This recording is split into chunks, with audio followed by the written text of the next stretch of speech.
سیمه کې د ونیو خبرونه درته زه مرسل حکیمي وړاندې کوم.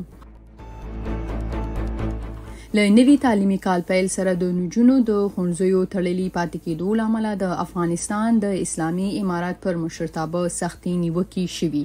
د بخښنې نړیوال سازمان ویلي طالبان باید نور د نجونو د ښوونځیو په اړه شته بهانې ختمې کړي.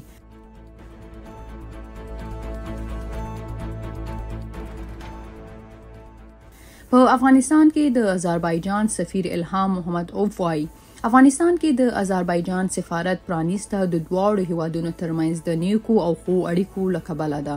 د آذربایجان سفیر دا هم ویلي چې آذربایجان به د کانونو د استخراج، ښوونې او روزنې او په افغانستان کې د آسان خدمت پروسې د پراختیا په برخو کې پانګونه او همکاري وکړي.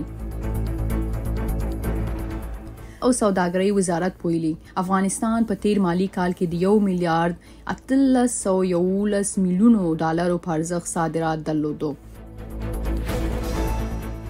د اوبو او انرژۍ وزارت په کابل کې د سباندې 10 میلیونه افغانیو په ارزښت د 11 اوبو بندونو د جوړولو پروژو د چارو د پیل خبر ورکړی دی. د امریکا کانګرس او سپینې ماڼۍ افغانانو ته د کډوالۍ د 12,000 نورو ځانګړو ویزو د ورکولو هوکړه کړې.